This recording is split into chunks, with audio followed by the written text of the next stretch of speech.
Good morning, Ilorin. Good morning, Kwara State. Good morning, Nigeria. Welcome to today's newspaper review on REVEIW. Behind Federal Ministry of Environment, off Ojeba Road, Ilorin, Kwara State, Nigeria. I'm Misturah Issa. Quickly on the headlines.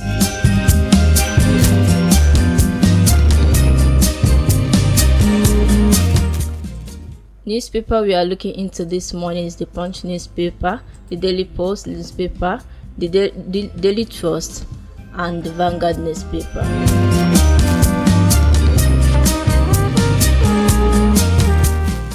Quickly on the headlines.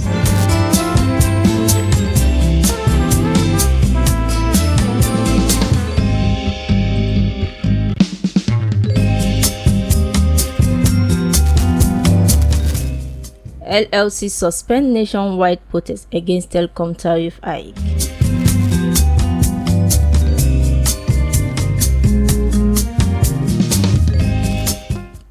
NLCDC custom partner to curb transborder crimes in Katsina.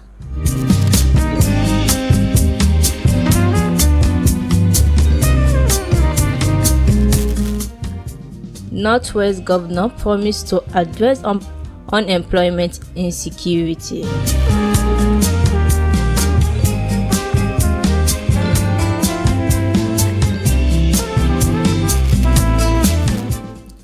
While he did see caution customers against unauthorized sellers in Adamawa.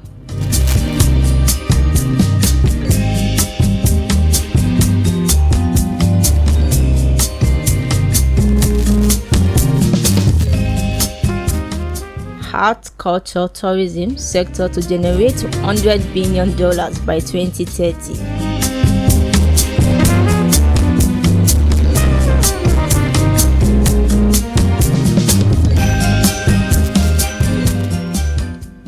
Makinde demands diligence as Oyo gear up for Alaafin coronation.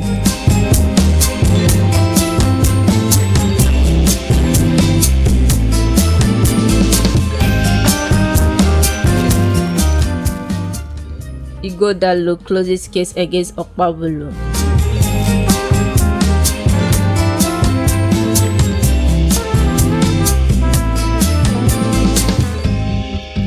Ladoja demands Akande's apology, threatening legal action.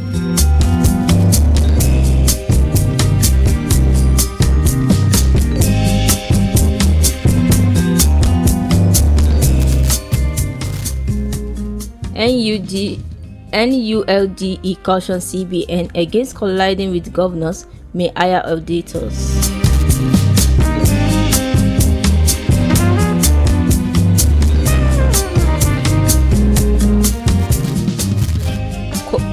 Congo Rebel Alliance declares ceasefire.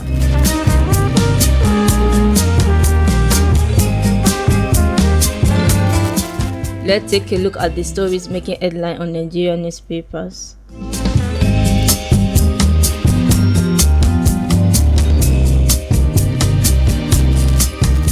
On the Punch newspaper, LLC suspend nationwide protest against telecom tariff hike. The Nigerian Labour Congress has suspended its planned nationwide protest against the recent 50% hike in telecom tariff approved by the federal government. The Labour Union announced the protest last week, citing the burden the tariff increase will place on Nigerians. However, following a meeting with government representatives at the office of the Secretary to the Government of the Federation on Monday night, the LLC resolved to halt the demonstration pending further discussion. Speaking to Newsme after the meeting, the LLC President Joe Ajaero said the government had agreed to set up a larger committee to review the entire tariff structure.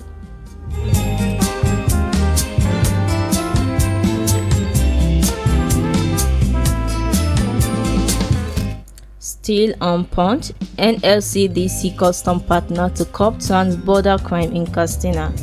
The Nigerian Security and Civil Defense Katsina Commandment of Cop Aminu Ahmed, alongside the Custom Area Controller of the Nigerian Customs Service, Katsina Area Command, Controller of Customs Idris Abba Haji, yesterday pledged to collaborate toward curbing transborder crimes and others in the state. This was made known to the NSCDC commander Ahmed paid a familiarization visit to the custom area commander at Custom House, Katsina. According to a statement by the Civil Defense Public Relations Officer, Superintendent of Corp Buhari Amisu, and made available to newsmen in Katsina yesterday, Ahmed emphasized that NSCDC and NCS have a long history of harmonious working relationship, two different collaboration ranging from intelligence sharing, joint operation and training, among others.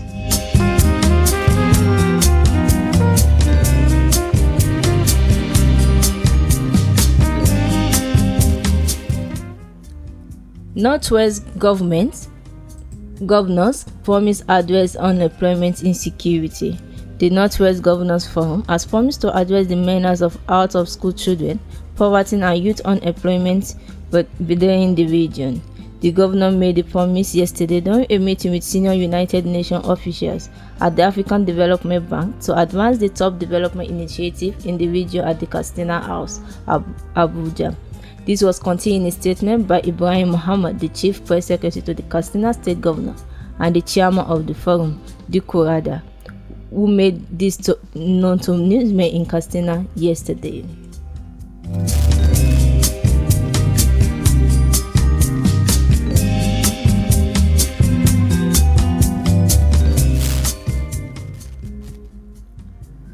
YEDC caution customers against unauthorized sellers in Adamawa. The Yola Electricity Distribution Company, YEDC, has cautioned its customers against buying meters from source outside designated purchasing point. The company said this yesterday that purchasing meters from unauthorized sellers will encourage an already rising problem of meter theft. In a statement signed by the company communication officer, Blessing Tuno, the company said its warning was prompted by a recent alarming rise in meter theft in Adamawa State, with 4 cases reported within the Jimata metropolis in Yola North local government area in January 2025 alone. The company added that, though the intervention of the Nigerian Security and the Civil Defense Corps (NSCDC), all 4 stolen meters have been recovered and 3 suspects arrested over the theft.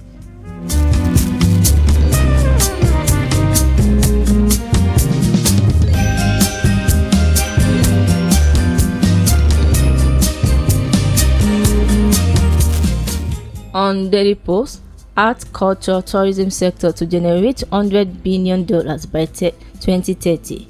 The Minister of Art, Culture, Tourism and Creative Economy, Annatu Musawa, has projected that the sector under her supervision will generate at least $100 billion between now and 2030, a development that will possibly impact Nigeria's GDP. She also projected that the sector, if harnessed to its full potential, will generate at least 2 million jobs, specifically for the younger demographic. She made this projection yesterday, shortly after the Federal Executive Council meeting chaired by President Bola Ahmed Tinubu.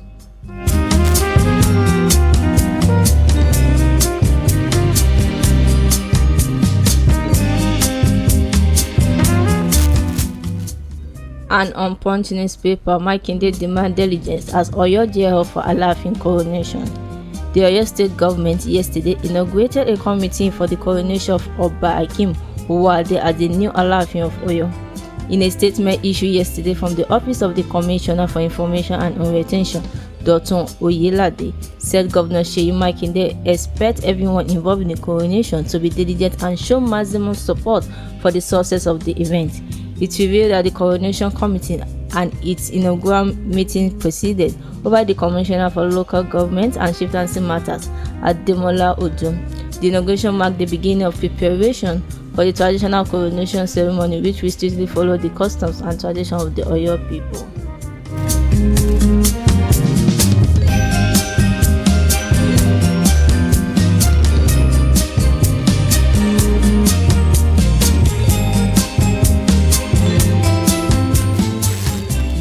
Still on Punch newspaper, Ighodalo closes case against Okpebholo. The People's Democratic Party and its governorship candidate for the 2024 Edo State governorship election, Asurimu Ighodalo, closed their case before the state governorship election petition tribunal in Abuja yesterday. The PDP and Ighodalo are challenging the Independent National Electoral Commission's declaration of Monday Okpebholo of all the Progressive Congress as the winner of the September 21st, 2024 governorship election in Edo State. The petitioners are seeking to have the election result nullified, arguing that INEC declared the wrong winner.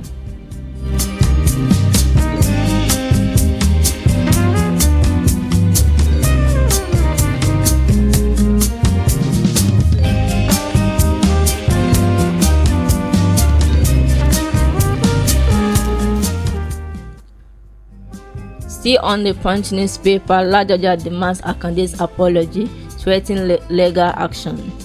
Former governor of Oyo State and the Otun Olubadan of Ibadan land, Oba Rasheed Ladoja, yesterday demanded a public apology from former Osun State Governor Chief Bisi Akande over a narrative on the murder of ex-Attorney General of the Federation, Chief Bola Ige.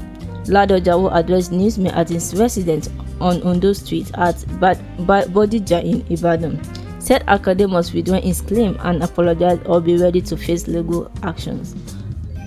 Newsmen gathered that Akande, in a recent podcast by Edmond Obilo, which was released at the weekend, asserted that Ladoja possibly has vital information regarding Bola Ige murder.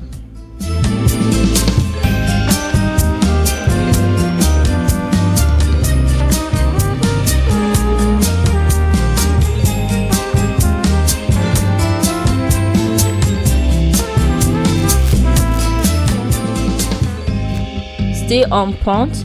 NULGE cautions CBN against colliding with governors may hire auditors.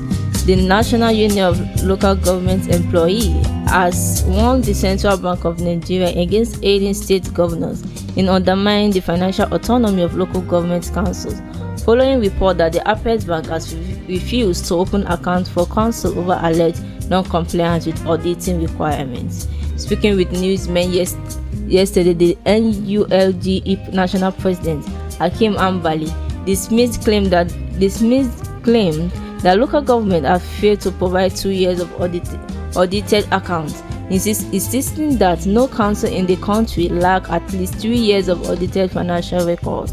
According to Ambali, the local governments are ready to present their audited accounts, which will ensure a smooth opening of their accounts with the CBN to ensure that local government receive their allocation directly following the landmark Supreme Court judgment, which mandated the FAC remit local government allocation directly to them.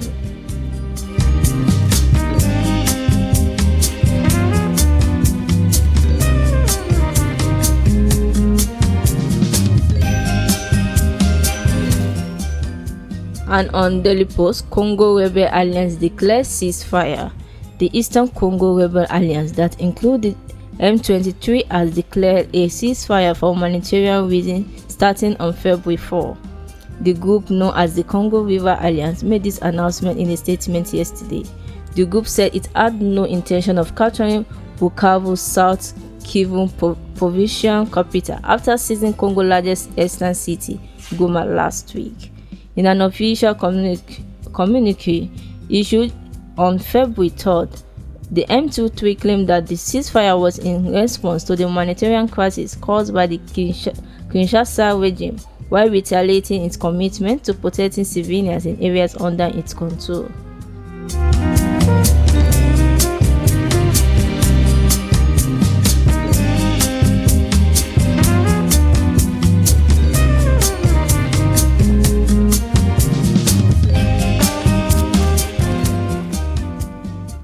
And on Punch, 4 killed, 7 cops injured over Osun taxi crisis.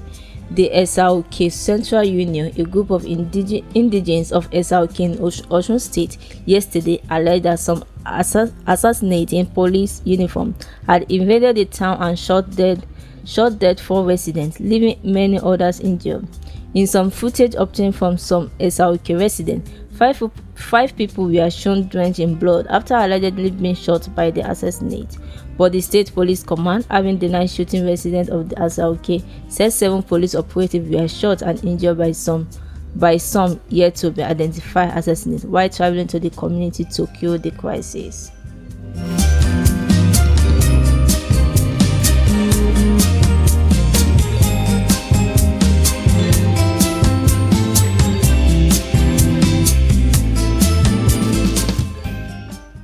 And on Daily Trust, you have no power to order my impeachment, Tinubu to court. President Bola Ahmed Tinubu has asked the Federal High Court in Abuja to dismiss a suit that is seeking to compel the National Assembly to initiate impeachment proceedings against him over alleged rights violations. The plaintiff in a suit that has the Attorney General of the Federation and Minister of Justice Prince Lateef Fagbemisan as the second defendant is seeking six principal relief from the court. He urged the court to declare that alleged president's suspension of peaceful protests organized by Nigerian citizens by the President Tinubu-led administration amount to an impeachable offense. The plaintiff in the report published by the newsman yesterday alleged that the government had between August 1st and 10, 2024 violently clamped down on peaceful protesters across the Federation, an action he argued constituted misconduct and a ground for Tinubu impeachment from office.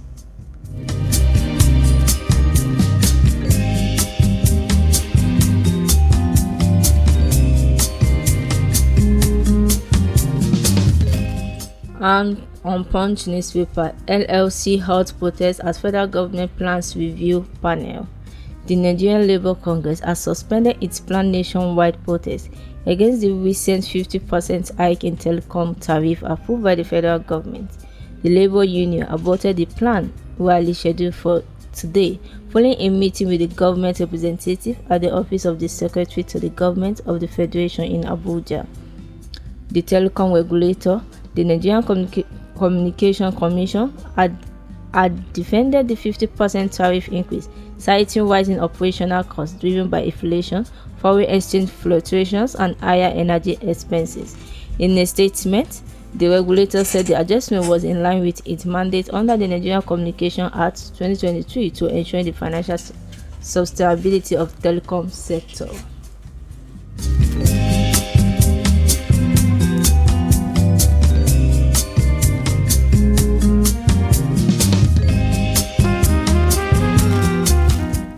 Still on the Punch, 5-year-old playing with matches set building on fire in Kwara. The 5-year-old boy on yesterday reportedly set a duplex building on fire while playing with matchstick in Ilorin, Kwara State capital.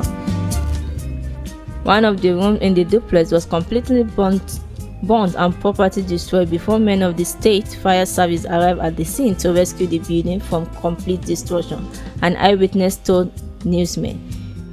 An eyewitness who identified himself as Lanyi Abdulrazak said that he was doing a manual job in the area when he noticed that the thick smoke was oozing out of the building, which raised the alarm to sensitize people around for a rescue operation.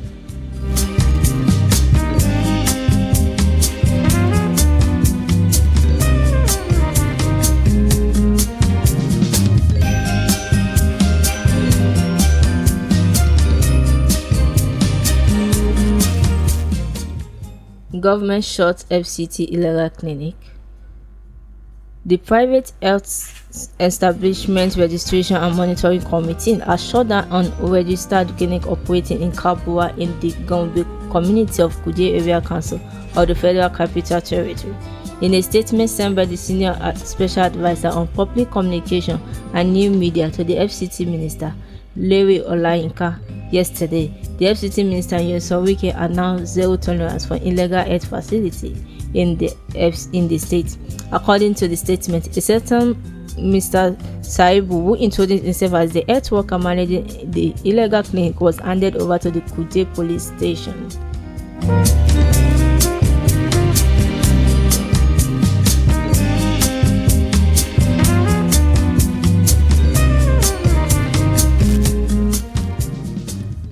And on Daily Post, can seek clarification on Gombe State Almajiri Agency bill, demand inclusivity. The Gombe State chapter of the Christian Association of Nigeria (CAN) has called for clarification and greater inclusivity regarding an executive bill aimed at establishing an Almajiri and out-of-school children education agency in the state. This was disclosed by the CAN chairman, Joseph Shinga, during a press briefing yesterday, shortly after submitting a protest letter to the State House of Assembly. Shinga expressed concern that the bills lack provision for the inclusion of both Christian and Muslim communities, raising fear about its potential implication for Christians in the state.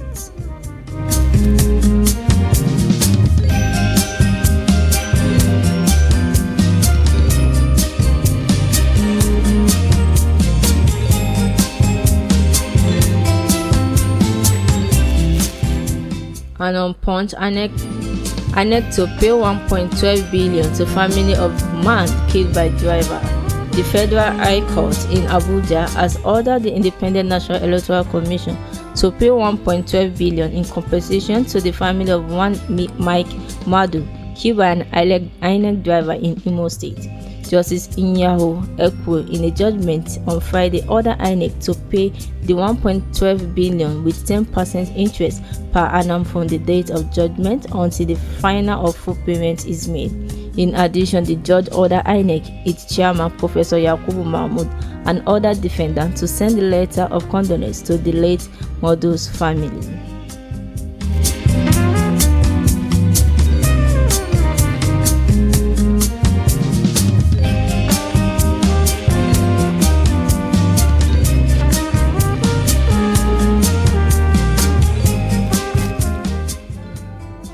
And on Vanguard, federal government charged to adopt asset-based financing for economic growth.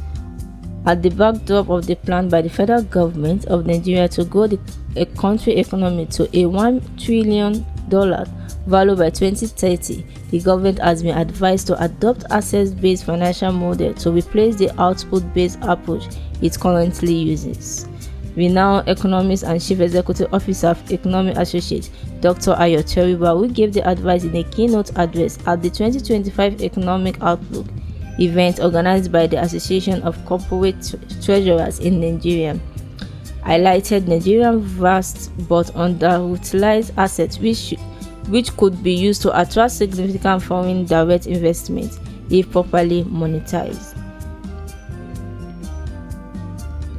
According to him, Nigerians should shift to asset-based financing by scrutinizing national assets and creating a transparent investment registering for global investors, while also calling on Nigerian states to leverage their assets rather than depend on federal allocations.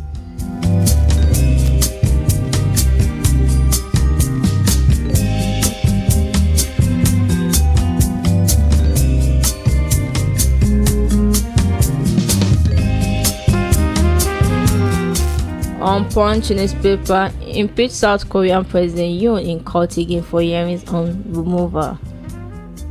South Korea impeached President Yoon Suk-yeol, who has been arrested and suspended from duties over his declaration of martial law, was in court again today for hearing to decide whether to remove him from office officially. Yoon, a former prosecutor, plunged democratic South Korea into political turmoil when he declared martial law on December 3rd, suspending civilian rule and sending soldiers to parliament. His attempt to impose martial law only lasted around 6 hours as the opposition-led parliament defied armed troops to vote it down and later impeached him over the move.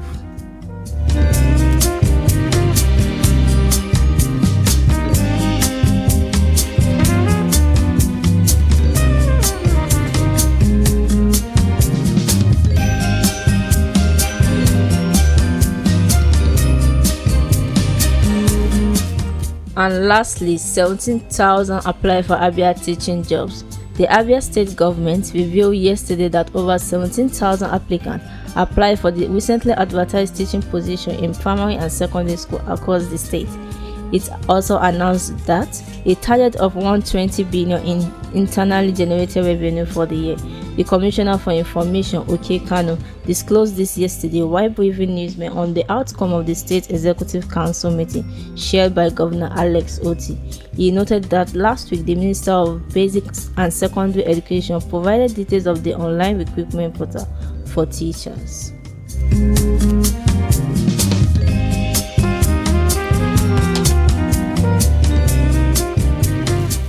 That ends the newspaper review on Emirates Radio.